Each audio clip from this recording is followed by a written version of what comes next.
सागर की मछली सागर से अपरिचित रह जाती है।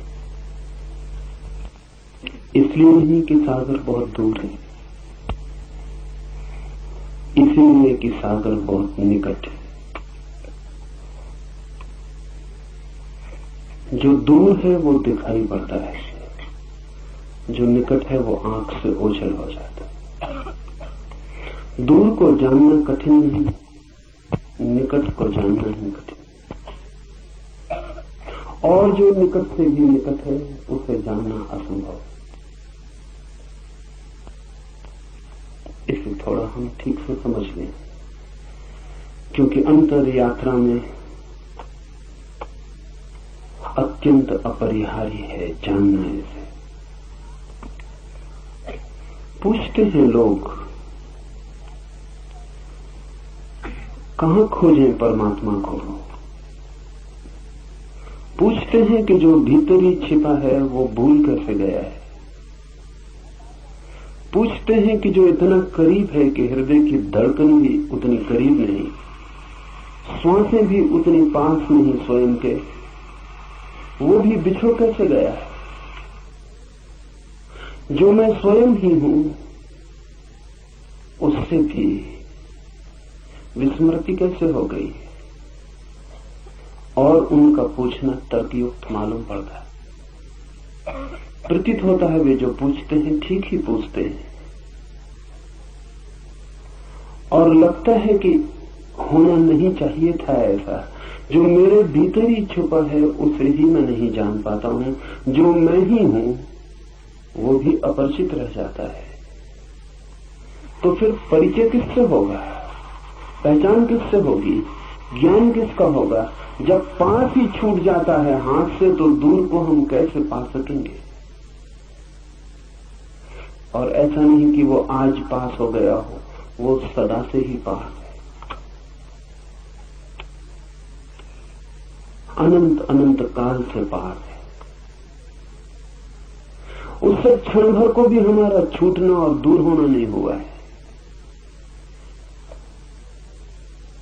हम जहां भागे वो हमारे साथ भागता है, हम जहां जाएं वो हमारे साथ जाता है। नरकों में भी वो हमारे साथ यात्रा करता है, और स्वर्गों में भी, पाप में भी वो हमारे साथ उतना ही खड़ा होता है जितना पुण्य में। ये कहना भी ठीक नहीं कि साथ खड़ा होता है, क्योंकि जो हमारे साथ होता है उससे भी थोड़ी दूरी होती है। हमारा होना और उसका होना एक ही बात है। अगर ये सच है तो इस जगत में बड़ा चमत्कार हो गया कि हम अपने को ही खो बैठे। जो असंभव मालूम पड़ता है, अपने को कैसे खोया जा सकता है? अपनी छाया तक को खोना मुश्किल है, हम अपनी आत्मा को खो बैठे हैं। ये कैसे हो सकता है? पर ये हुआ है। उसके होने की घटना कैसे घटती है वही इस सूत्र का सार है।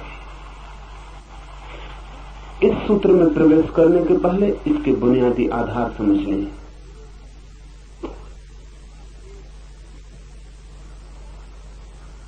आंख की सीमा है, एक परिधि है। उससे ज्यादा दूर हो तो आंख नहीं देख पाती, उससे ज्यादा पास हो तो भी आंख नहीं देख पाती। आंख के देखने का एक विस्तार है। किसी चीज को आंख के बहुत पास ले आए फिर आंख नहीं देख पाएगी, बहुत दूर ले जाए तो भी आंख नहीं देख पाएगी। तो एक क्षेत्र है जहां आंख देखती है, और इस क्षेत्र के उस पार या इस पार आंख अंधी हो जाती। और आप तो इतने निकट हैं कि आंख के पास ही नहीं है, आंख के पीछे है। यही अड़चन है। ऐसा समझिए कि दर्पण के सामने खड़े हैं तो एक खास दूरी से दर्पण पर ठीक प्रतिबिंब बनता है। अगर बहुत दूर चले जाएं तो फिर दर्पण पर प्रतिबिंब नहीं बनेगा। बहुत पास आ जाए कि आंख को दर्पण से ही लगा ले तो प्रतिबिंब दिखाई नहीं पड़ेगा। लेकिन यहां मामला ऐसा है कि आप दर्पण के पीछे खड़े, इसलिए दर्पण पे प्रतिबिंब बनने का कोई उपाय ही नहीं। आंख आगे है, आंख पीछे है। आंख देखती है उसको जो आंख के आगे हो, आंख उसको कैसे देखे जो आंख के पीछे। कान सुनते हैं उसको जो कान के बाहर है, कान उसको कैसे सुने जो कान के भीतर है। आंख बाहर खुलती है, कान भी बाहर खुलते हैं। मैं आपको छू सकता हूं, अपने को कैसे छू? और अगर अपने शरीर को भी छू लेता हूं इसीलिए, तो वो इसीलिए कि शरीर भी मैं नहीं हूं, वो भी पराया है, इसलिए छू लेता हूं। लेकिन जो मैं हूं, जो छू रहा है, उसे कैसे छू? उसे किससे छू? इसलिए हाथ सब छू लेते हैं और खुद को नहीं छू पाते। आंख सब देख लेती है और खुद को नहीं देख पाती। अपने लिए हम बिल्कुल अंधे। हमारी कोई इंद्रिय काम की नहीं है। जिन इंद्रियों से हम परिचित हैं वो कोई भी काम की नहीं है। अगर कोई और इंद्रिय का उद्घाटन ना हो जो भीतर देखती हो, अगर कोई और आंख न खुल जाए जो भीतर देखती हो, जो पीछे देखती हो, जो उल्टा देखती हो, कोई कान न खुल जाए जिस पर भीतर की ध्वनि तरंगें भी प्रभाव लाती हो, तब तक हम स्वयं को देख और जान और सुन न पाएंगे। तब तक स्वयं को छूने का कोई उपाय नहीं। जो निकट है वो चूक जाता है, जो निकट से भी निकट है वो असंभव। इसीलिए मछली सागर को नहीं जान पाती। दूसरी बात, सागर में ही पैदा होती है, सागर में ही जीती है, सागर ही उसका भोजन, सागर ही उसका पेय, सागर ही उसका प्राण, सागर ही सब कुछ। फिर सागर में ही मरती और लीन हो जाती। जानने के लिए मौका नहीं मिलता क्योंकि दूरी नहीं मिलती, फासला नहीं मिलता। मछली को सागर का पता चलता है अगर कोई उठा के उसे सागर के किनारे फेंक दे, तभी। ये बड़ी उल्टी बात हुई। सागर का पता तब चलता है जब सागर से दूर हो जाए। तो मछली तरसती है रेत पर, धूप में, तब उसे सागर का पता चलता है, क्योंकि इतनी दूरी तो चाहिए पता चलने के लिए। पैदा होने के भी पहले जो मौजूद था और मरने के बाद भी जो मौजूद रहेगा, और जिसमें ही पैदा हुए और जिसमें ही लीन हो गए, उसका पता कैसे चलेगा? पता चलने के लिए थोड़ी बिछोड़न, थोड़ा बिछोड़ होना चाहिए। इसलिए मछली को सागर का पता नहीं चलता। किनारे पे कोई फेंक दे तो पता चलता। आदमी की और भी मुसीबत है। परमात्मा सागर ही सागर है, उसका कोई किनारा नहीं जिस पे आपको फेंका जा सके। जहां आप तड़फने लगे मछली की तरह,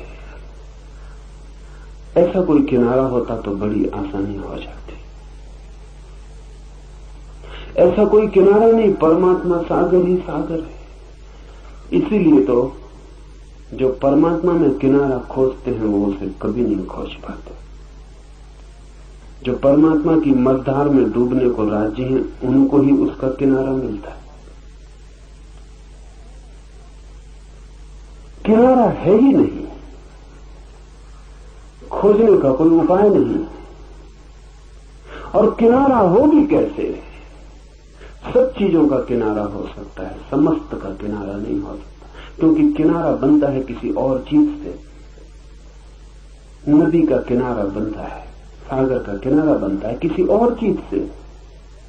परमात्मा के अतिरिक्त कुछ और नहीं है जिससे किनारा बन सके। परमात्मा का अर्थ ही इतना है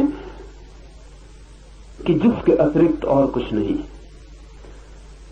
परमात्मा का मतलब कोई आकाश में बैठे हुए किसी व्यक्ति का नहीं है जो जगत को चला रहा हो।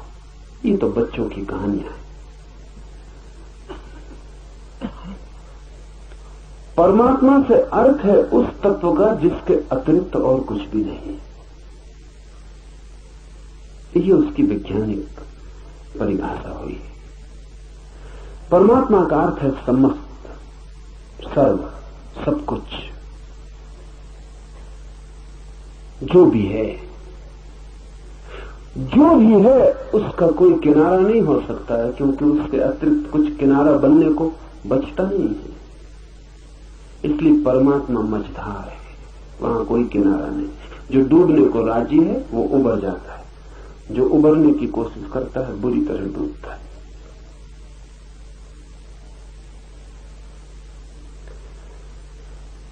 कोई किनारा हो तो पता भी चल जाए, इसीलिए हमें पता नहीं चला है। उसी में हम हैं, जिसे हम खोजते हैं उसी में हम हैं, जिसे हम पुकारते हैं उसे पुकारने की जरा भी जरूरत नहीं है, क्योंकि इतना भी दूरी नहीं है कि हमारी आवाज हमें जोर से पुकारनी पड़े। इसलिए कबीर ने कहा है कि क्या तुम्हारा खुदा बहरा हो गया जो तुम इतने जोर से अजान पढ़ते हो? क्या तुम्हारा ईश्वर बहरा हो गया जो तुम इतने जोर से पुकारते हो?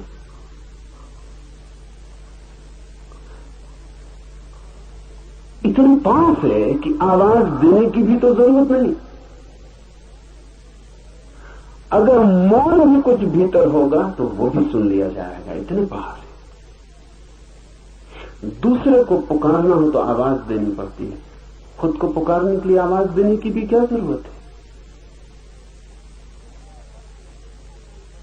दूसरे का तो तभी सुनाई पड़ता है जब शब्द ध्वनित हो, स्वयं का तो मौन भी सुनाई पड़ता है। इतने जो निकट है वही कठिनाई है।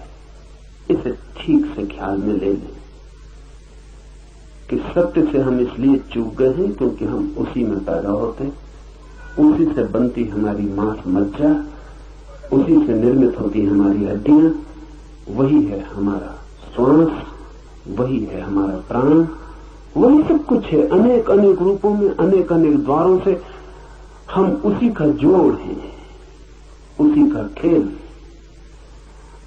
फासला बिल्कुल नहीं है, इसलिए स्मरण नहीं आता, इसलिए स्मरण असंभव हो गया है। इसलिए संसार तो बहुत दिखाई पड़ता है, सत्य बिल्कुल दिखाई नहीं पड़ता। संसार दूर है, जगह है दोनों के बीच में।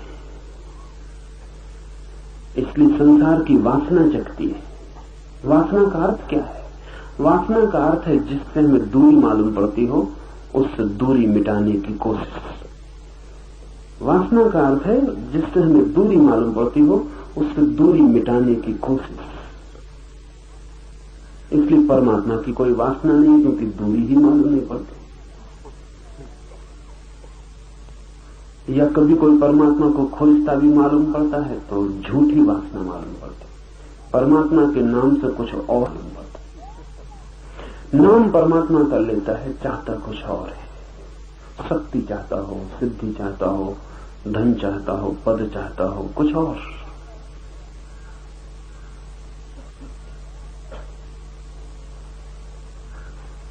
एक मित्र मुझे आके कहते थे कि जब से आपके शिविर में, साधना में लीन होने लगे बड़ा लाभ हो रहा है। मैंने पूछा क्या लाभ हो रहा है? तो उन्होंने कहा अभी आध्यात्मिक तो नहीं हो रहा लेकिन आर्थिक शुरू हो गया।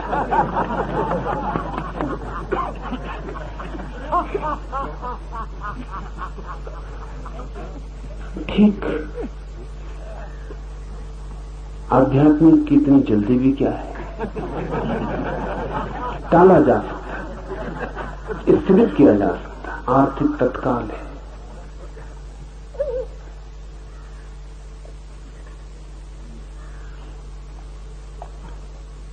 हम खोजते कुछ और हैं, नाम कुछ और देते हैं।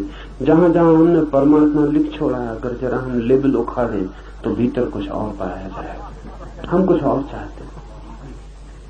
जो आदमी कुछ और चाहता है परमात्मा के नाम से, वो आदमी उससे ज्यादा बेईमान है जो सीधा संसार चाहता है। कम से कम एक ऑनेस्टी, एक ईमानदारी है, एक प्रामाणिकता है। एक आदमी कहता है मैं धन चाहता हूं, एक आदमी कहता है मैं काम वासना चाहता हूं, एक आदमी कहता है मुझे पद चाहिए, अहंकार की तृप्ति चाहिए, एक आदमी कहता मैं तो परमात्मा चाहता हूं। लेकिन परमात्मा की चाह में मन उसका कुछ ऐसा ही है कि एक दिन दुनिया को दिखा दूं कि मेरी मुट्ठी में परमात्मा भी है।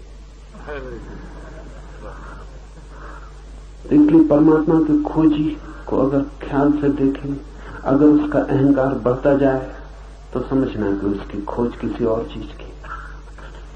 अहंकार क्षीण होता जाए, टूटता जाए, विसर्जित होता जाए तो ही समझना कि खोज परमात्मा की। सन्यासियों की अकड़ जाहिर है, महात्माओं की अकड़, बड़े बड़े राजनीतिक भी मात हो जाए उस अकड़ से।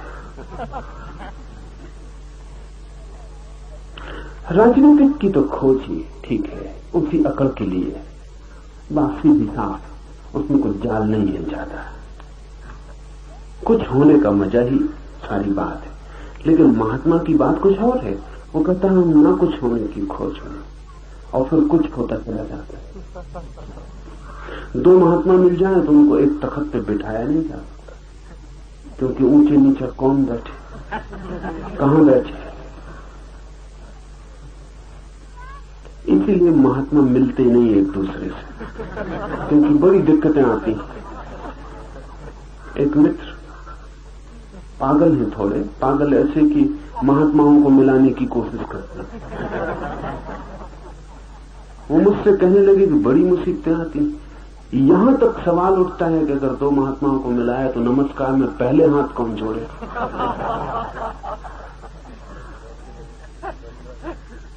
कठिन मामला, संसारी भी इतने संसारी नहीं मालूम होते, न भी जोड़ना चाहते हो हाथ तो भी जोड़ लेते हैं। मन में भला होता हो कि दूसरे पहले जोड़ता है, लेकिन फिर भी इसको छिपा के चलते हैं, अभद्र मालूम पड़ता है। लेकिन महात्माओं को अभद्र भी नहीं मालूम पड़ता। कुछ महात्मा तो नमस्कार करते ही नहीं, उन्होंने व्यवस्था ही बंद कर रखी है, वो सिर्फ आशीर्वाद देते।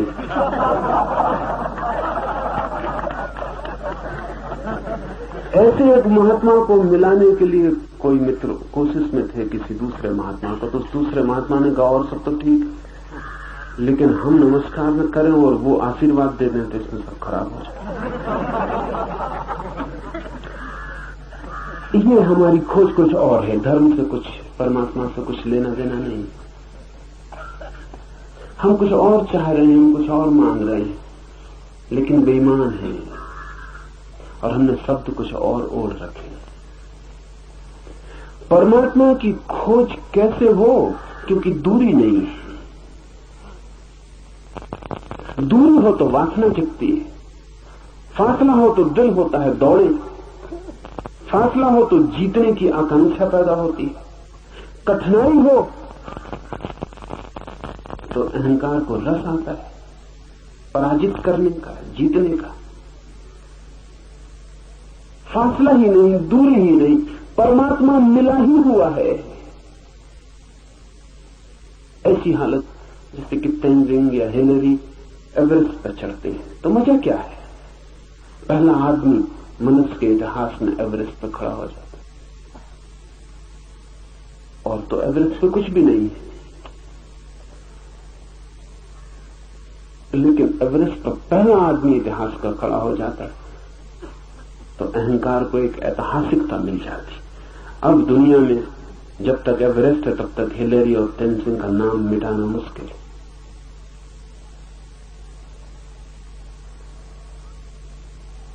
अभी चांद की इतनी दौड़ चलती थी, ये बड़े मजे की बात है कि चांद पर हम क्या छोड़ आए।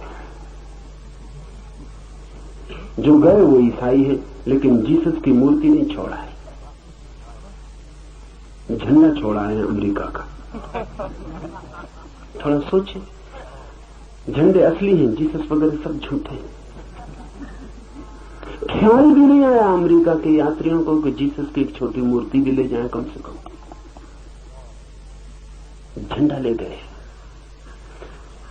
झंडा है असली आदमी का अहंकार। और जीसस का भी कभी काम ये नाम ले लेते हैं तब उसका मतलब भी झंडा ही होता है और कुछ मतलब नहीं होता। जब लड़ना हो, झंडा ऊंचा रहे हमारा, तब जीसस, राम, कृष्ण, बुद्ध सब आ जाते हैं।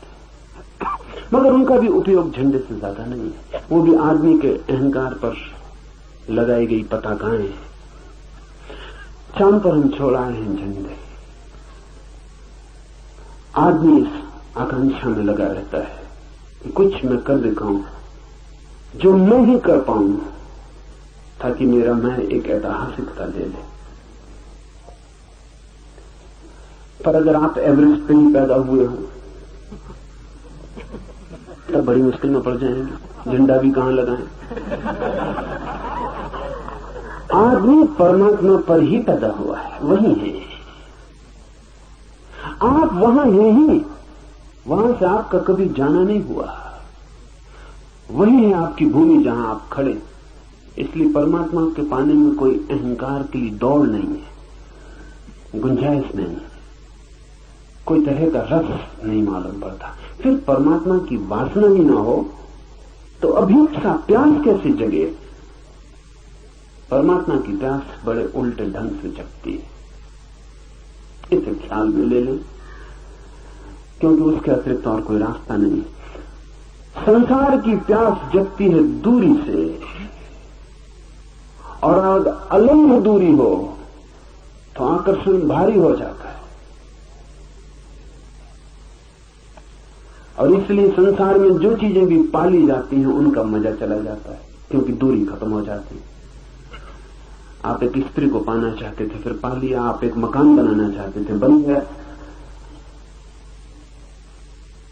आप सोने का शिखर चढ़ाना चाहते थे अपने मकान पर, वो चढ़ गया। अब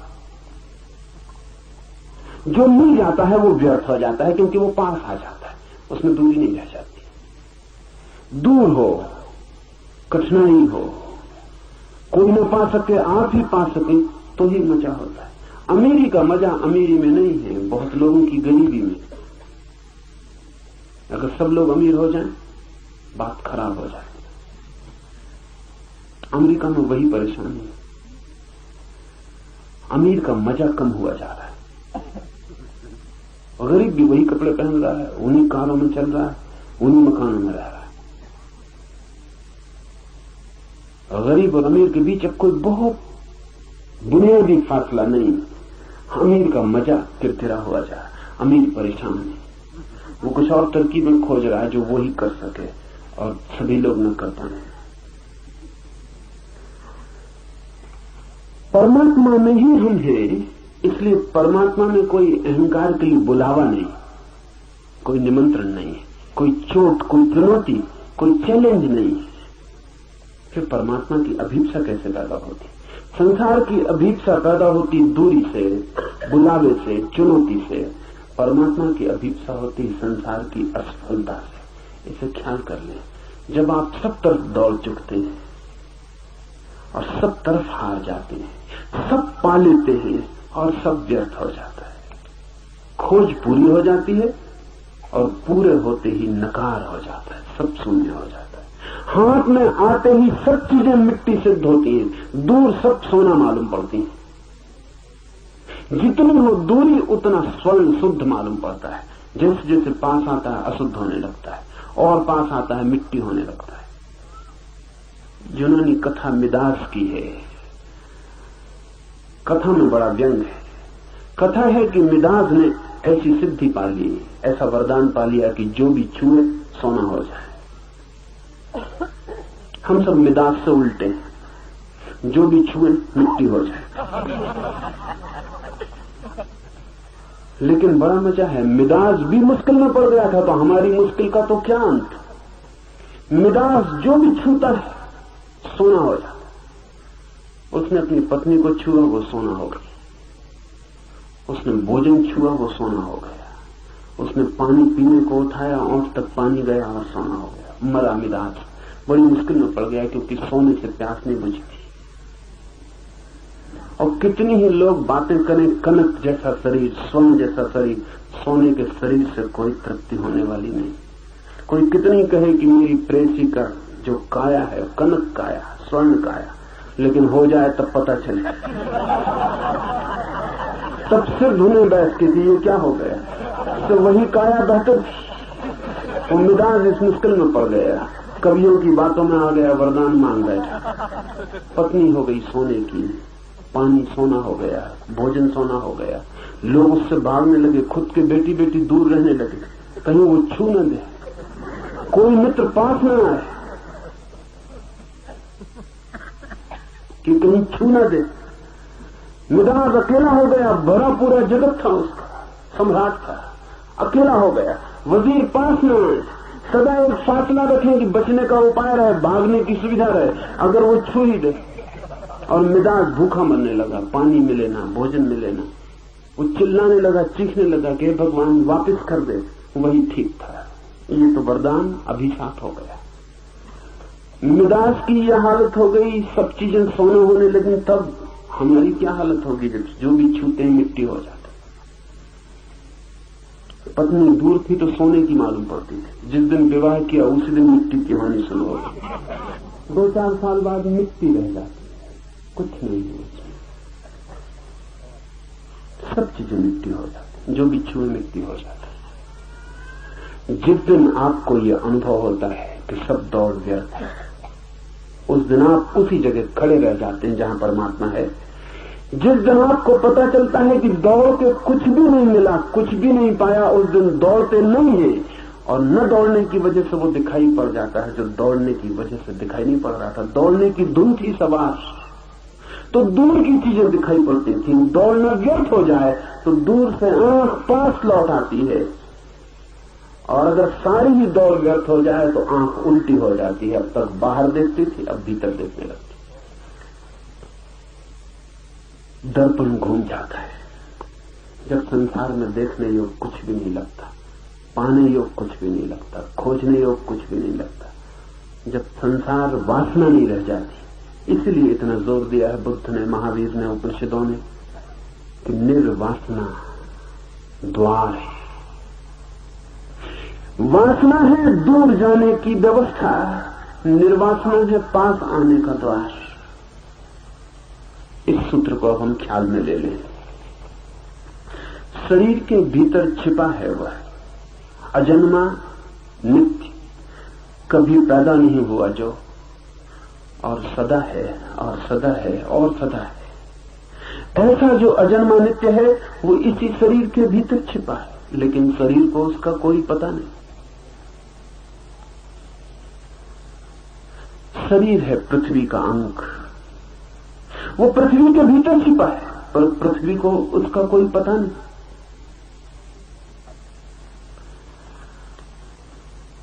इसी की पुनरुक्ति है इसी सूत्र की। अग्नि के भीतर छिपा है, अग्नि को पता नहीं,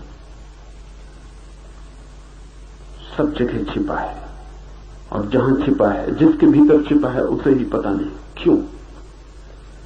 क्योंकि जिसके भीतर छिपा है वो बाहर दौड़ रहा है। आपने कभी अनुभव किया शरीर की भीतर की तरफ दौड़? अगर आप अनुभव कर लें तो समाधि उपलब्ध हो जाए। आपने शरीर की बाहर की तरफ दौड़ अनुभव की है? एक सुंदर काया दिखाई पड़ती, शरीर दौड़ने लगा, पुलक आ गई, शरीर का रोना रोना भागने लगा। एक सुंदर फूल दिखाई पड़ा, आंखें भागने लगी। एक सुंदर ध्वनि सुनाई पड़ी, कान भागने लगे। शरीर भागता है सदा बाहर की तरफ। कभी आपने अनुभव किया कि भीतर की तरफ भी शरीर भागा हो? कभी अनुभव नहीं किया। तो शरीर को पता भी कैसे चले कि कौन भीतर छिपा है, जहां शरीर जाता ही नहीं, जहां शरीर कभी देखता नहीं, सुनता नहीं, खोजता नहीं, शरीर को पता कैसे चले? शरीर अपरिचित रह जाता है उससे ही जिसका वो शरीर है। सब दौड़ बाहर की तरफ है, इसलिए भीतर अज्ञान छा जाता है। ये सूत्र अनेक अनेक द्वारों से एक ही बात की पुनरुक्ति है। वायु के भीतर जो छिपा है वायु उसे जानती नहीं। मन जिसका शरीर है मन उससे अपरिचित। अहंकार जिसकी देह है अहंकार उसके प्रति अनजान। चित्त जिसका शरीर है अक्षर अव्यक्त जिसका शरीर है वो भी उसे जानते नहीं जो भीतर छिपा है। मृत्यु भी उससे अपरिचित रह जाती है जिसकी मृत्यु घटित होती है। जो मरता है, ये जरा अजीब वाक्य है क्योंकि जो मरता है मृत्यु उससे अपरिचित रह जाती है। जो मरता है वो मरता ही नहीं।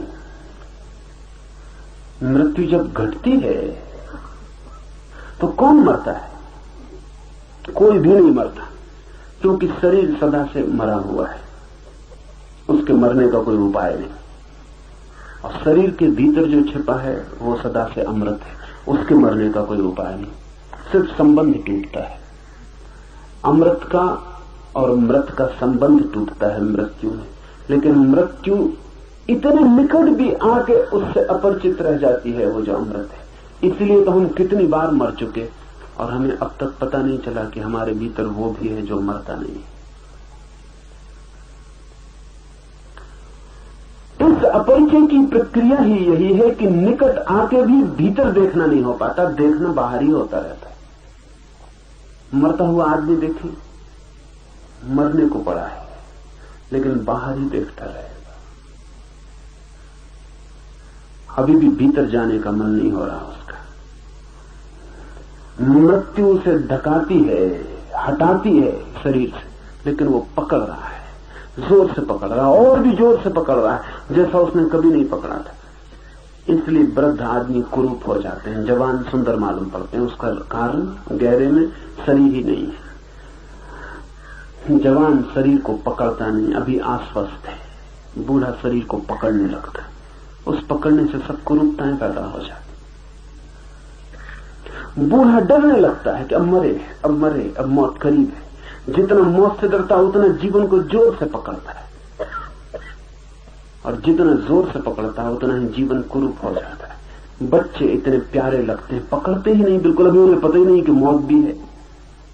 पशु पक्षी देखे,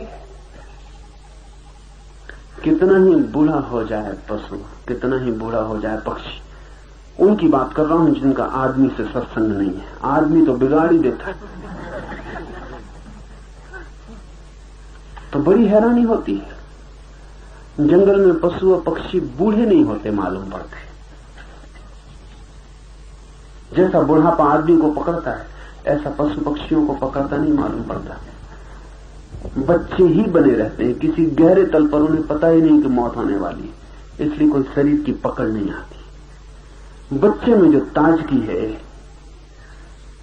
जीवन सहज है, मौत की पकड़ नहीं है कोई।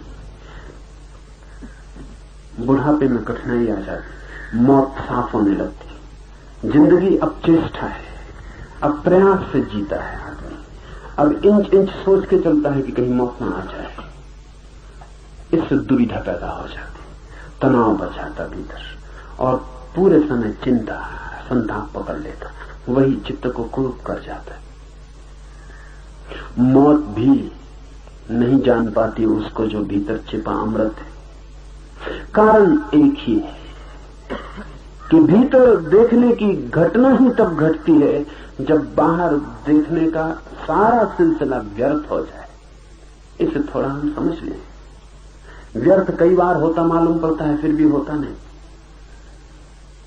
ऐसा नहीं है कि आपको व्यर्थ नहीं हो जाता है, आपको भी व्यर्थ हो जाता है। एक कार खरीदने का सोचते थे, खरीद ली। जब नहीं खरीदी थी तो रात उसके सपने भी आते थे।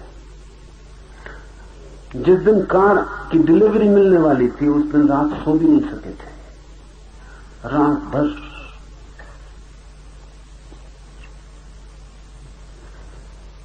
ओर्टेगा वाई गासेट ने लिखा है, अपने एक मित्र के बाबत, तो उसने एक बहुत खूबसूरत गाड़ी फेरारी खरीदी, बड़ी कीमती गाड़ी, और पहले ही दिन लेके उसे निकला, जरा सी खरोंच लग गई। बच्चा नहीं था मित्र, 50 साल का आदमी था, गैर पढ़ा लिखा नहीं था, यूनिवर्सिटी का प्रोफेसर था, साधारण विषय का प्रोफेसर नहीं था, फिलोसफी का प्रोफेसर। ओर्टेगा वाई गासिप में लिखा है कि मैंने अपने उस मित्र को अपनी मां के कंधे पर सिर रखते रोते देखा। फेरारी में खरोंच लग गई, कार थी कीमती, न मालूम कितने सपने देखे होंगे। जो खरोंच थी वो भीतर तक चली गई, आत्मा तक प्रवेश कर गई होगी, तभी रोया है। रोते आप सब भी हैं। वो आदमी जरा ईमानदार रहा होगा, खुद ही सड़क पर मां के कंधे पर सिर रखकर रोने लगा। लेकिन कितने दिन चलेगा ये? 2-4 दिन में फेरारी पुरानी पड़ जाएगी। महीने 2 महीने में ये आदमी इसी गाड़ी में बैठेगा, इसे पता भी नहीं चलेगा कि किस गाड़ी में बैठा है। इस गाड़ी से ऊब जाएगा, लेकिन गाड़ियों से नहीं उबेगा, दूसरी गाड़ी को सपना पकड़ लेगा। सोचेगा कि रॉल्स रॉयस हो जाए, कुछ और हो जाए। एक स्त्री से उब जाएगा मन, एक पुरुष से उब जाएगा, लेकिन स्त्रियों से नहीं उबेगा, पुरुषों से नहीं उबेगा। ऊब तो हम भी हैं, लेकिन हमारी ऊब वस्तुओं से बंधी होती है। हमारी ऊब दर्शन नहीं बनती, हमारी ऊब दृष्टि नहीं बनती। एक चीज से उबते हैं तो ठीक वैसे ही दूसरी चीज से पकड़ जाते हैं, और ये सिलसिला जारी रहता है। इतना ही फर्क है आप में और किसी बुद्ध में कि आप एक स्त्री से उबते हैं, दूसरी स्त्री में रस बना रहता है। अपनी स्त्री से उब जाते हैं, दूसरे की स्त्री में रस बना रहता है। जो पास है वो व्यर्थ हो जाता है, लेकिन जो दूर है वो सार्थक मालूम रहता है। वो भी कल पास आके व्यर्थ हो जाएगा, लेकिन सभी चीजें पास नहीं आ पाती, कुछ चीजें दूर बनी ही रहती, इसलिए रस बना ही रहता, वासना दौड़ती रहती। बुद्ध एक स्त्री में ऊब के समस्त स्त्री से ऊब जाते हैं। बुद्ध एक महल में रह के सब महलों में रह लेते। बुद्ध के लिए एक घटना काफी है, ये वैज्ञानिक बात है। एक पानी की बूंद अगर जान ली जाए तो सब सागर जान लिए गए। वो पागल होगा वैज्ञानिक जो पूरे सागरों की जांच करता रहे और कहे कि जब मैं सब पानी की बूंदों की जांच कर लूंगा तब वक्तव्य दूंगा कि पानी हाइड्रोजन और ऑक्सीजन से बनता है। हम सब वैसे ही पागल हैं।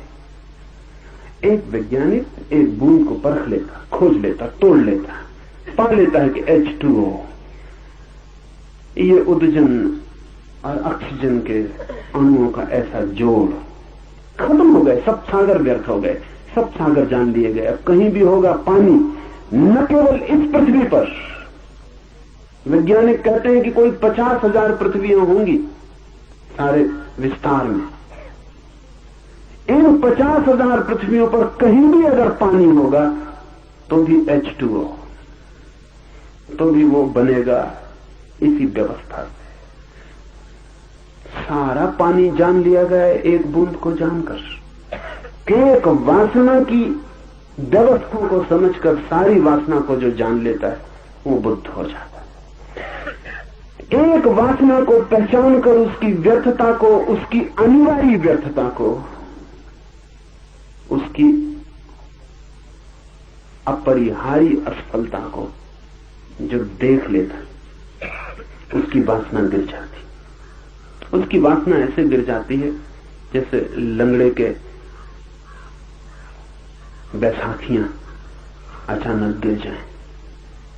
उनसे ही वो चलता था, पैर तो थे नहीं चलने के, बैसाखियों से चलता था, लकड़ी के पैर थे। अचानक बैसाखियां गिर जाएं और लंगड़ा वहीं गिर पड़े। ठीक ऐसी ही घटना घटती है जब वासना की बैसाखियां गिर जाती। संसार में चलने के कोई पैर थोड़ी हैं, लकड़ी के पैर हैं। नकली पैर हैं, वासनाओं से निर्मित है। वासना के गिरते ही वैसाखियां गिर जाती हैं और आदमी अचानक अपने को वहां पाता है जहां से वो कभी हटा ही नहीं था, जहां वो सदा था, जहां होना उसका स्वभाव है। वही है परमात्मा, वही है अध्यात्म। इस सूत्र का आखिरी हिस्सा उसकी खबर है।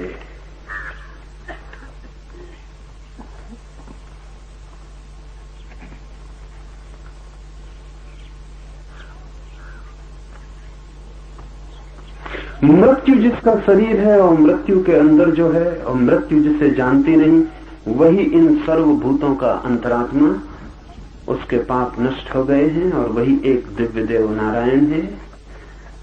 देह इंद्रियां आदि अनात्म पदार्थ हैं, इनके ऊपर मैं मेरा ऐसा जो भाव है वो अध्यास भ्रम है। इसलिए विद्वान को ब्रह्मनिष्ठा द्वारा इस अध्यास को, इस भ्रम को दूर करना चाहिए। आखिरी बात इस सूत्र में, ये जो वासनाओं की दौड़ है ये इसीलिए है कि हमें दिखता है दूर कहीं कोई सपना पूरा होता होगा। जैसे मरुस्थल में कोई देखता है दूर मालूम होता है जल का सरोवर, दौड़ता है, जल के लिए दौड़ता है, वहां जाके पाता है नहीं है कुछ, रेत ही रेत है। लेकिन तब तक कहीं और जल का सरोवर दिखाई पड़ने लगता है। भ्रम है, अध्यास है। सूर्य की किरणें जब तपती हैं जोर से रेत के ऊपर और वापस लौटती हैं, रिफ्लेक्ट होती हैं, जब वापस लौटने लगते हैं, तो कपती हुई सूर्य की किरणें जब वापस लौटती हैं, उनके कंपन के कारण भ्रम पैदा होता है कि लहरें कप रही हैं। और वो कंपन इतना सतत होता है और कंपन की एक धारा बन जाती है कि अगर पास में कोई वृक्ष खड़ा हो तो उस कंपन में उस वृक्ष की छाया नीचे दिखाई पड़ने लगती है। वो कंपन दर्पण का काम करने लगता है। और जब आपको दूर से दिखाई पड़ता हो पानी भी, और न केवल पानी, आकाश में उड़ती हुई बदलियों की नीचे प्रति छाया भी दिखाई पड़ती हो, तो भरोसा भी कैसे ना करें। आकाश में उड़ते हो कबूतर या आकाश में उड़ती हो बगलों की कतार और नीचे पानी में भी उसकी छाया हो जाती हो, पास में खड़े वृक्ष भी नीचे दिखाई पड़ते हो, तो फिर भरोसा पक्का हो जाता है कि पानी होना चाहिए। न केवल लहरें दिखाई पड़ती हैं, लहरों में प्रतिबिंब भी दिखाई पड़ता है। पास जाके जैसे जैसे पास पहुंचते हैं वैसे वैसे तिरोहित होने लगती हैं छायाएं, बिल्कुल पास पहुंच के रेत हाथ लगती है। अध्यास का अर्थ है जो नहीं है उसका दिखाई पड़ना। शंकर के लिए ये बड़ा प्यारा शब्द है और उपनिषदों के लिए बड़ा आधारभूत। अध्यास का अर्थ है प्रोजेक्शन, प्रक्षेपण, जो नहीं है उसका दिखाई पड़ना। वो जो दिखाई पड़ता है वहां है नहीं, आप अपने भीतर से आरोपित करते हैं। आप ही कारणभूत हैं उसे आरोपित करने के। एक चेहरा आपको सुंदर लगता है, वो सौंदर्य वहां है या आप आरोपित करते हैं, क्योंकि कल वही चेहरा आपको कुरूप लग सकता है। हो सकता है कल तक सुंदर न लगा हो, आज अचानक आपका दिव्य चक्षु खुल गया और आपको सुंदर दिखाई पड़ने लगा। और आपके मित्रों को अभी भी दिखाई नहीं पड़ता। कहते हैं लैला सुंदर नहीं थी, मजनू को दिखाई पड़ती थी। सारा गांव परेशान था और लोगों ने समझाया मजनू को कि तू पागल है, इससे बहुत सुंदर लड़कियां गांव में हैं, तू व्यर्थ ही दीवाना हुआ जाता। तो कहा है मजनू ने कि लैला को देखना हो तो मजनू की आंख चाहिए। ये अध्यास है। सवाल लैला नहीं, सवाल मजनू की आंख है। सवाल वो नहीं है जो दिखाई पड़ रहा है, सवाल वो है जो देख रहा है। तो मजनू ने कहा मेरी आंख से देखो तब तुम्हें लैला दिखाई पड़ेगी। लेकिन इसमें खतरा है, मजनू की आंख से दिखाई पड़ेगी। अगर सच में मजनू की आंख उधार मिल जाए तो लैला जैसी मजनू को दिखाई पड़ती वैसी आपको दिखाई पड़ेगी। आंख भी एक चश्मा है, चश्मे के रंग उतर जाते हैं विषयों पर। आपकी सारी इंद्रियां प्रक्षेपण कर रही हैं। आप चारों तरफ अपने तरफ एक जगत निर्माण कर रहे हैं। आपका मन केवल ग्राहक नहीं है, निर्माता है।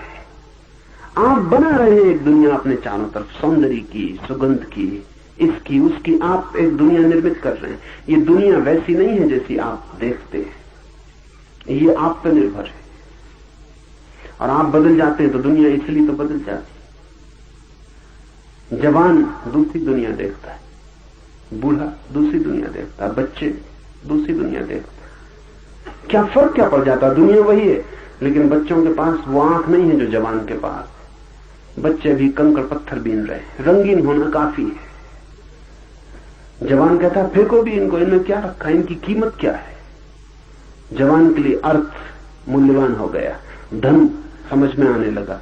अब सिर्फ कंकड़ पत्थर बीनने से काम नहीं चलेगा, तितलियों के पीछे दौड़ने से कुछ हल होने वाला नहीं है। बच्चे तितलियां पकड़ रहे हैं, तितलियां स्वर्ग मालूम पड़ती हैं। जवान बच्चों को ना समझते। फिर आदमी बूढ़ा हो जाता, इंद्रियां थक जाती, अनुभव तिक्त होते, कड़वे होते, मुंह उनकी बेस्वाद धारा से भर जाता। जवान भी उसको देखते हैं कि ये भी दूसरी तरह की तितलियां पकड़ रहे हैं। तितलियां बदल गई, तितलियां नहीं बदली, बस और तरह की तितलियां पकड़ रहे हैं। बूढ़े कहे जाते हैं, समझाए चले जाते हैं, कोई जवान उनकी सुनता नहीं। उनने भी अपने बाप दादों की नहीं सुनी। नहीं सुनने का कारण है आंखें दूसरी हैं। बूढ़े की आंख अगर जवान को मिल जाए तो उसे भी ऐसा ही दिखाई पड़ेगा। और ध्यान रखो कि मजा यह है कि अगर अभी बूढ़े को फिर जवान की आंख मिल जाए तो वो सब अनुभव भूल जाएंगे। वो जो ज्ञान बता रहे हैं वो सब भूल जाएगा, फिर जगत रंगीन हो जाए। सुना है मैंने, अमेरिका की सुप्रीम कोर्ट का एक चीफ जस्टिस, न्यायाधीश, जब जवान था तब पेरिस आया था, शादी करके सीधा पेरिस आया था। फिर 30 साल बाद जब बूढ़ा हो गया और बेटों की शादियां हो गई और बेटे पेरिस हो आए, तब फिर दोबारा अपनी पत्नी को लेकर आया। उसका नाम था पीरे। पेरिस देख के उसने अपनी पत्नी से कहा, वो बात न रही पेरिस में, सब फीका फीका हो गया। कहां वो दिन जब हम पहली दफा पेरिस आए थे? बात ही और थी, पेरिस कुछ और था। उसकी पत्नी ने कहा, माफ करें, आप भूल रहे हैं, पीरे और था, पेरिस तो वही है। हाँ, पेरिस तो अब भी वही है। जवान की आंख से देखें, पेरिस अब भी वही। पेरिस क्या बदलता? लोग बदल जाते, दृष्टि बदल जाती। दृष्टि के बदलने से अगर जगत बदल जाता है तो समझना कि आपने जो जाना था वो अध्यास था, वो दृष्टि की वजह से पैदा हुआ था, वो जगत नहीं था। क्या ऐसा भी कोई उपाय है कि बिना दृष्टि के जगत देखा जा सके? अगर हो तो ही जगत देखा जा सकता है, नहीं तो नहीं। दृष्टियां अध्यास है, इसलिए ख्याल रखें, दर्शन का मतलब दृष्टि नहीं है। दर्शन का मतलब है वैसी अवस्था जब सब दृष्टियां शांत हो जाती, कोई दृष्टि नहीं रह जाती, तब देखना।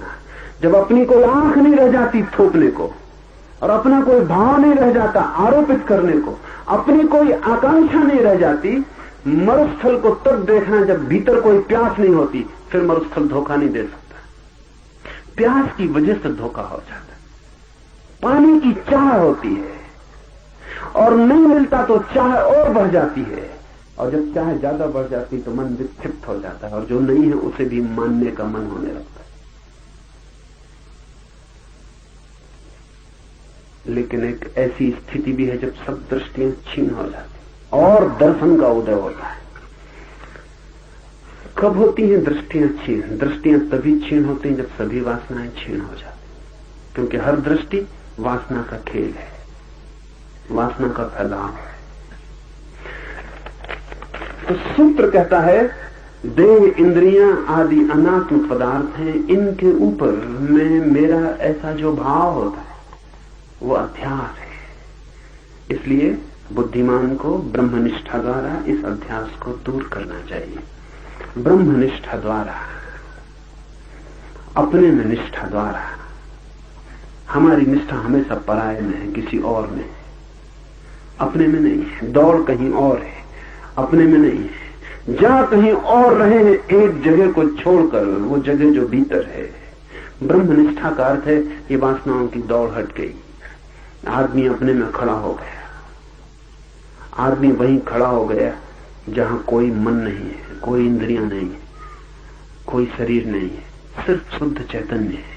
उसमें प्रतिष्ठित होते ही सब अध्यास टूट जाते और तब संसार नहीं है, ब्रह्म ही है।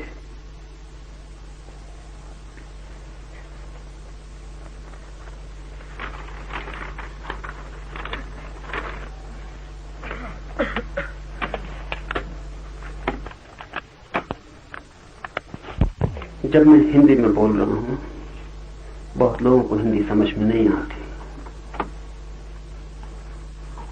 लेकिन वे भी उपयोग कर सकते हैं। जिन्हें हिंदी समझ में नहीं आती वे आंख बंद कर लें और केवल ध्वनि सुने, शांत बैठ जाएं जैसे ध्यान में हो।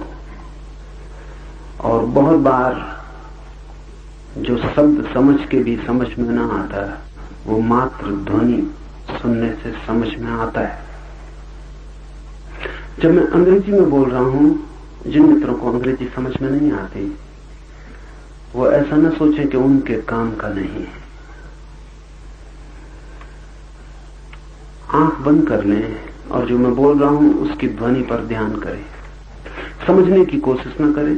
जो भाषा समझ में नहीं आती, समझने की कोशिश ही मत करें। बिल्कुल ना समझ होकर शांत बैठ जाएं। सिर्फ ध्वनि का आघात ध्यान करें, सिर्फ सुने। वो सुनना ध्यान बन जाएगा और उपयोगी होगा। बड़ा सवाल समझना नहीं है, बड़ा सवाल शांत होना है। बड़ा सवाल सुनना नहीं है, बड़ा सवाल मौन होना है। तो कई बार तो ये होता है, जो बात आपकी समझ में आ जाती है वो आपके भीतर विघ्न बन जाती, क्योंकि उससे विचार शुरू हो जाते। कई बार तो अच्छा है कि जो बात बिल्कुल समझ में नहीं आती उसको सुने, क्योंकि फिर विचार नहीं चल सकते। जो समझ में नहीं आए तो विचार के चलने का कोई उपाय नहीं है, विचार रुक जाते। इसलिए कभी तो वृक्षों के बीच से गुजरती हुई हवा को सुनना, कभी पक्षियों की आवाज सुनना, कभी पानी की कलकल धारा से उठता निनाद सुनना, ऋषि मुनियों को सुनने से भी ज्यादा बेहतर है। असली उपनिषद वहां बह रहे हैं, पर वो आपकी समझ में नहीं आएंगे, पर समझने की कोई जरूरत भी नहीं है। सुनना काफी है। और जब समझ में ना आए और आप सुन सके तो थोड़ी देर में बुद्धि शांत हो जाती है, क्योंकि उसका कोई काम ही नहीं होता। और जब बुद्धि शांत हो जाती है तो आप वहां पहुंच जाते हैं जिसकी तलाश है।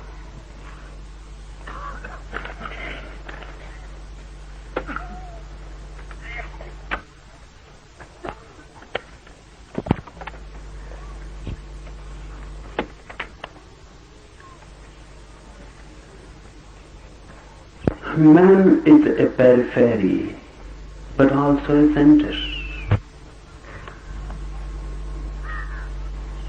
Man is a circumference, but not only that. Your body is your circumference, but not you. This sutra is concerned with the identification of consciousness with the body, the identification of the center with the periphery.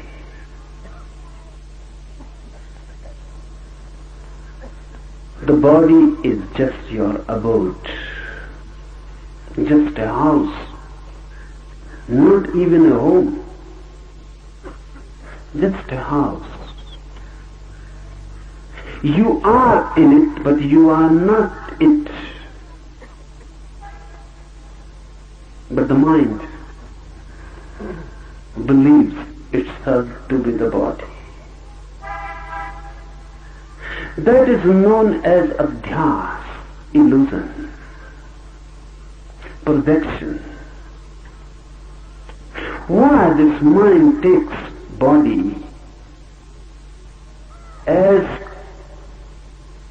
identical with it, as one with it? The nearness, the constant nearness, the intimacy between the two. And body begins to be reflected in the mirror of the mind. And constant association, not only in this life, but of many lives. By and by, you become one with that which has been in association with you. It becomes a habit. For millions of years, consciousness has existed in bodies. And because of that, it is identified with it. This identification is the only error, the only ignorance, the only sin for Eastern approach. This is the original sin, to be identified with the body.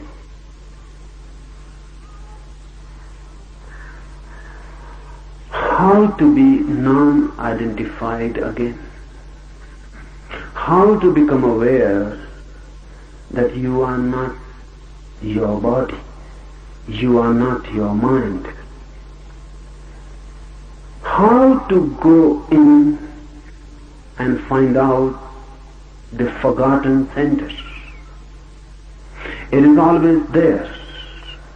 You are standing on it, you are it.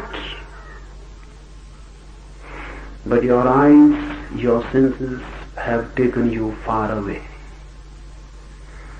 You have gone on a journey. This journey is very miraculous. It is like a dream journey. You sleep in Mount Abu, and in the night you dream you are in London, or in New York, or in Calcutta. You have gone on a journey in the mind. The journey appears to be actual, real. You cannot remember in your dream that this is a dream. The moment you remember this is a dream, the dream will be broken. This is the basic condition in the dream, that you should not remember it as a dream. The dream must be taken as reality, only then the dream can continue. That's the basic condition. The dream must appear as real, otherwise it is broken. So in the night when you dream, the dream appears not only real, really more than real. The real life seems pale before it. It is more colorful, more intense, more alive. You can go on a journey in the dream, and still you continue to be here in Mount Abu. In reality, you remain in the Mount Abu, but in dream you have moved. Nothing has moved, only the mind has moved. The whole world, for Eastern mind, is just a dream journey. You go on moving. You remain constantly at the center, but you go on moving to the periphery, to the circumference. You look at some face beautiful, some body proportionate. It appeals. The mind has moved. No, you are not at your center. You are not at your home. You have gone away. Now you will follow. Your mind will move.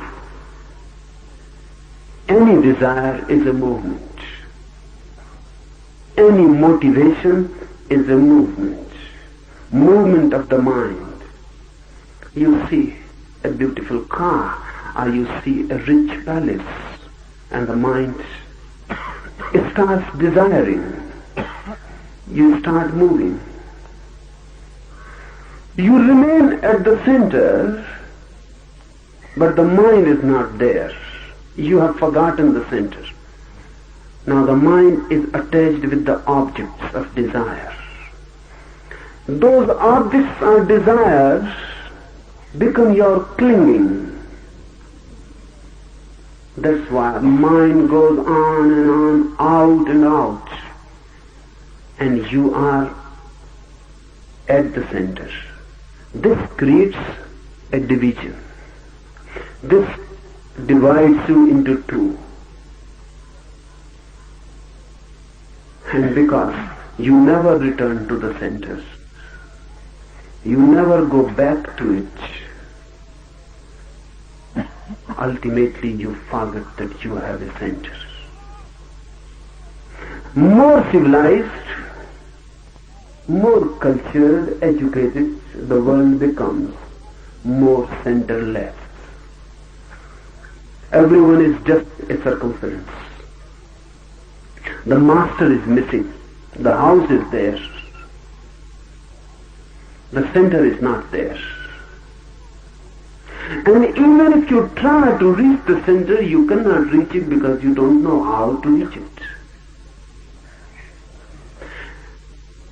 And the ways and the means you try to reach it really are not means and ways. They are the barriers. Because you try to reach the center in the same way as you try to reach the circumference. You know only one way. How to move to the circumference. How to desire. You desire for riches. You desire for power. You desire for sex. You desire for so many things. The mechanism of desire is you desire for something which you have not. You desire for something which can become possible only in the future, never in the present. Desire is meaningful only in reference to the future. You cannot desire immediately here and now.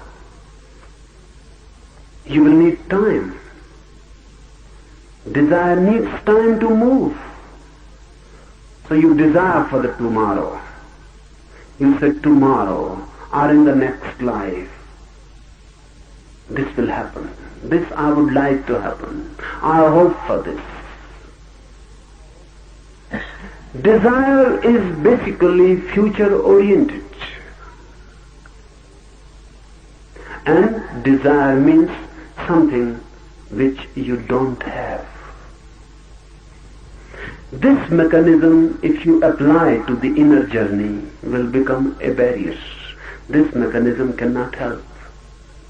Because the basic situation differs. Not only differs, it is absolutely diametrically opposite. Your being, your center is not something to be achieved in the future. It is here and now. It is already the case. You can have it immediately. No time is needed to move to it. Really, no movement is needed. Just an awareness, and you are there. You have not moved away. You are just unaware. You have not gone anywhere so that you have to come back. You have never gone in reality, only in dream. You are sleeping in Mount Auburn and dreaming of London, and someone suddenly awakes you. Will you be awake in London or in Mount Auburn? Or will you tell that, wait, I am in London and now I will need to come back to Mount Auburn? No, from a dream. If you are awakened, you are suddenly here. The dream world, the dream journey disappears completely. You are not to come back because you had never gone away. Your being, your center is here and now. It cannot be made an object of desire. You cannot desire it. And if you desire it, you will miss it. Your very desire will become the barrier. Lao Tzu says, do not seek, otherwise you will miss. Do not seek and find. Looks absurd. Do not seek and find looks illogical.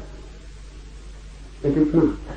It looks illogical because we know only one logic, the logic of desire.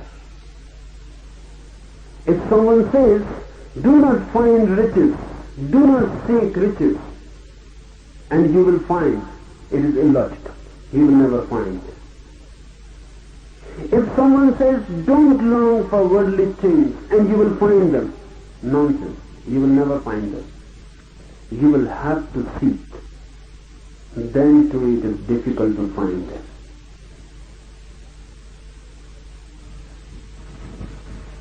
But it is not illogical for the inner journey. Note it, understand it deeply. The inner journey is just the reverse. From center to periphery, this is the way. Create an object of desire and then move towards it. Just the reverse is the way which goes in. Don't create any object of desire. And don't move, and you will reach it, because you are already there. Any movement, anywhere, and you will miss your center. No movement, and you are there, suddenly awakened. But because we know only one logic, one method, to reach a certain thing, we go on applying it towards the inner journey. That creates hindrances. They are self-created. Nothing is to be done to reach the center. I repeat, nothing is to be done to reach the center. It is there. If you can be in a non-doing movement, you will find it. Or, we can say it, non-doing is the doing for the inner center. Non-desiring is the way for the inner center. Just being,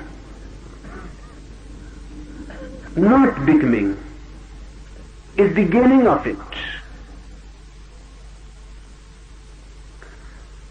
But the mind will ask what to do.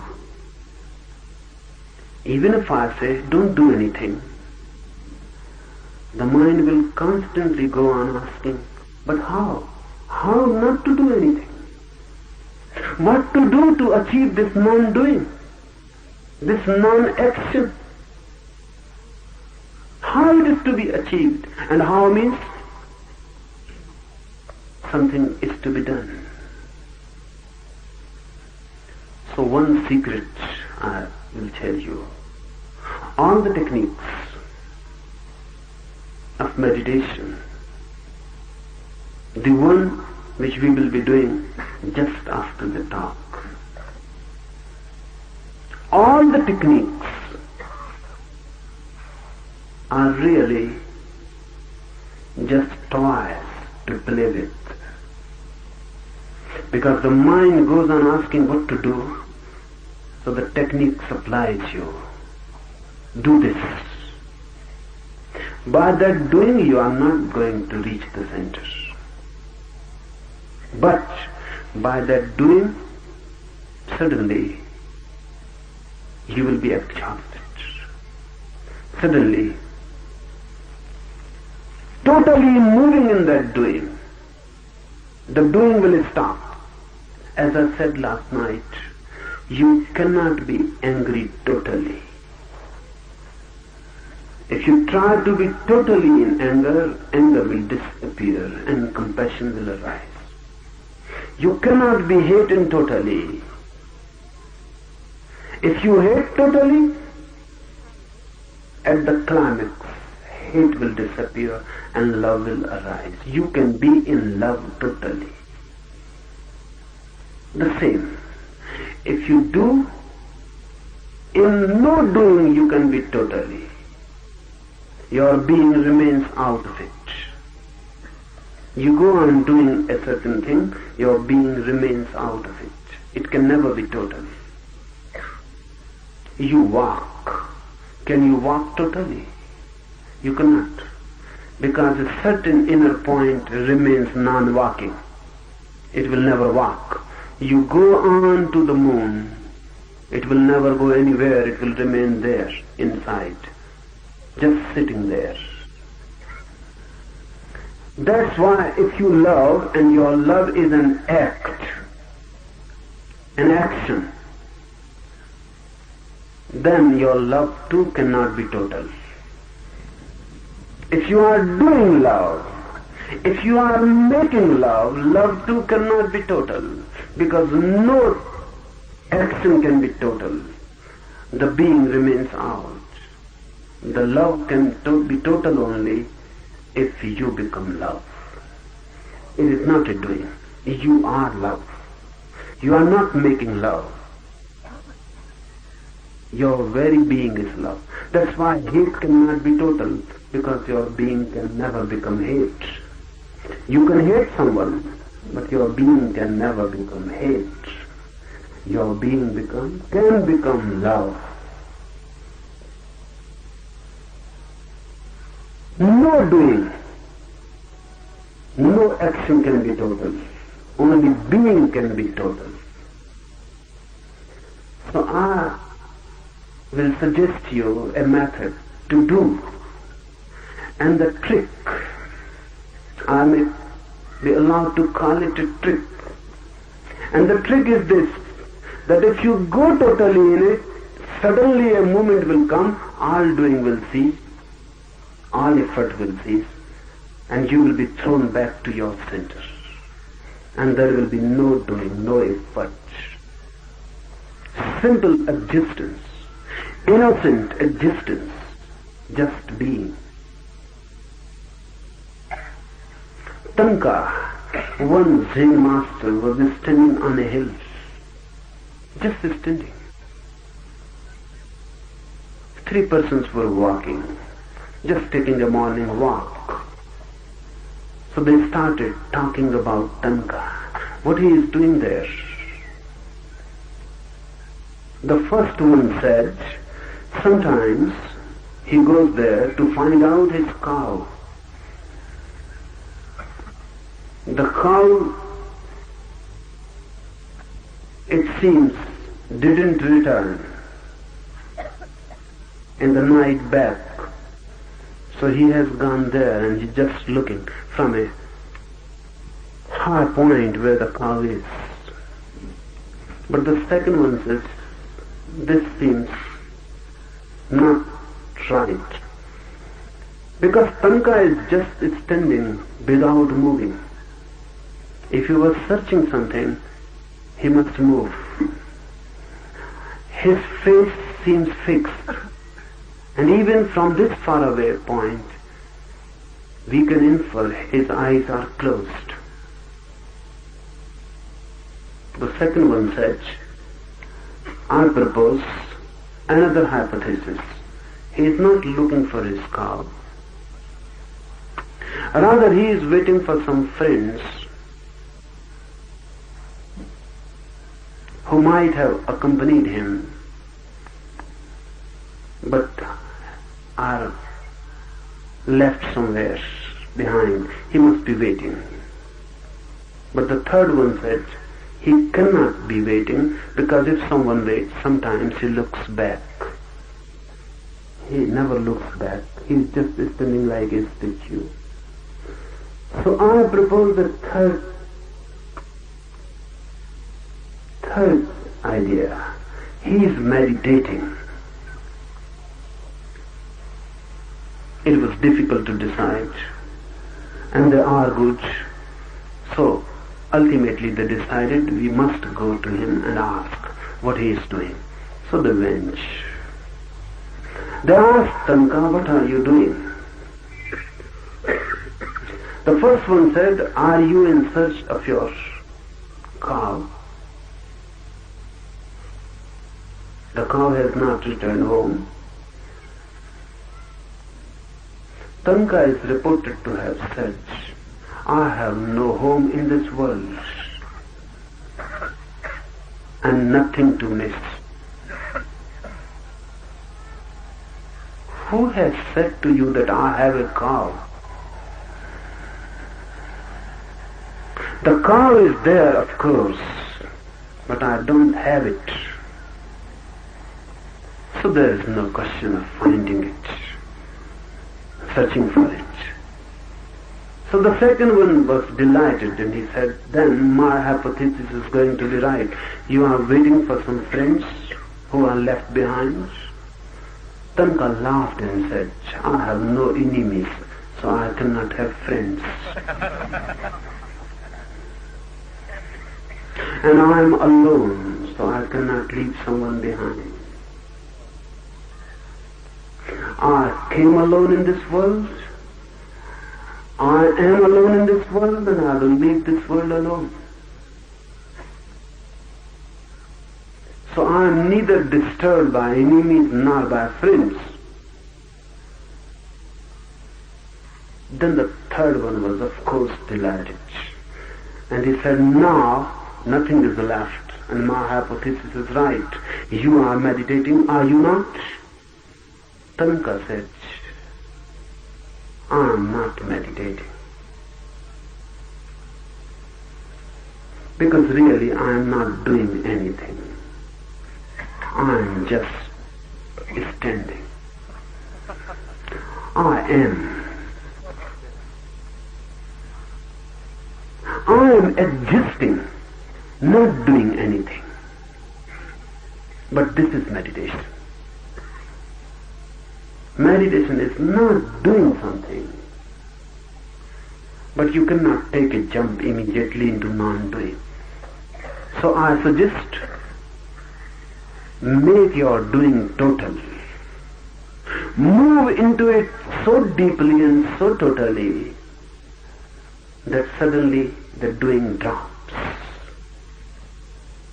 And you are alone left, just existing. Just like a tree. Of course aware, but just like a tree.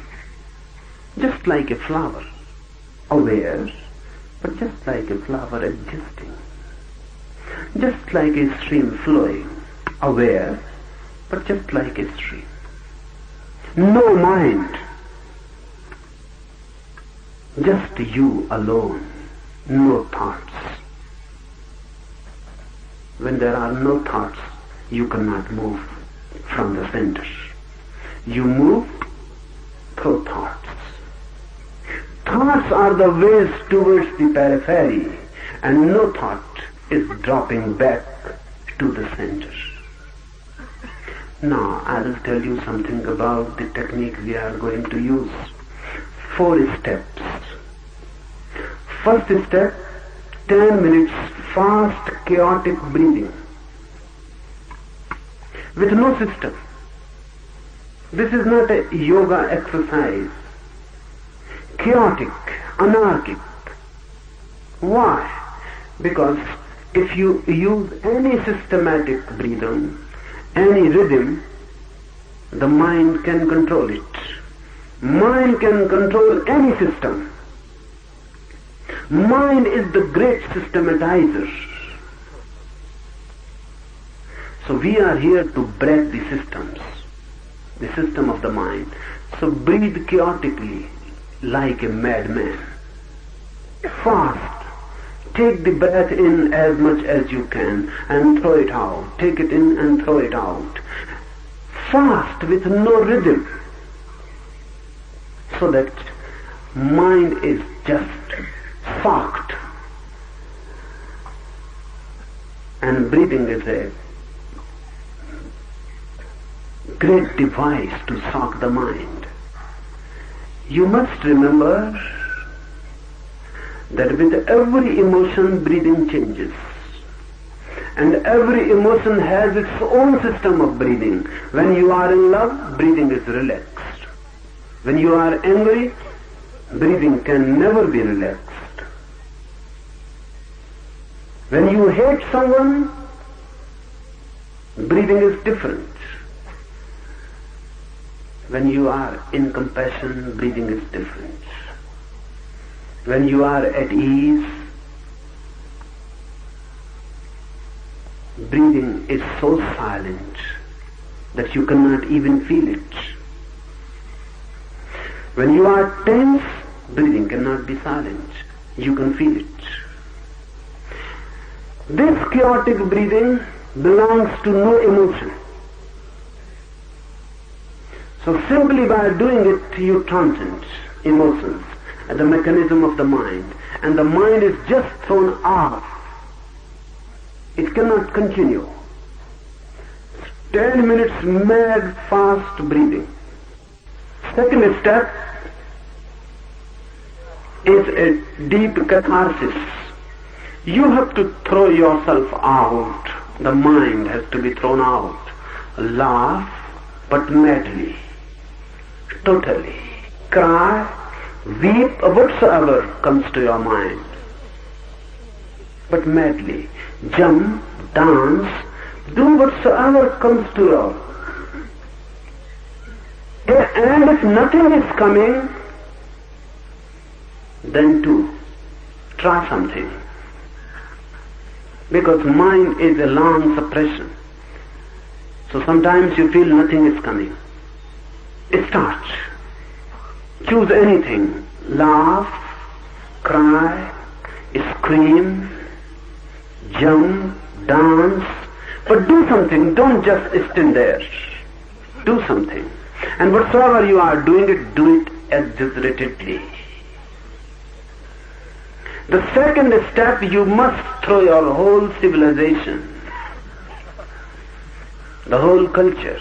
Just be like children, with no fear, the fear of the others.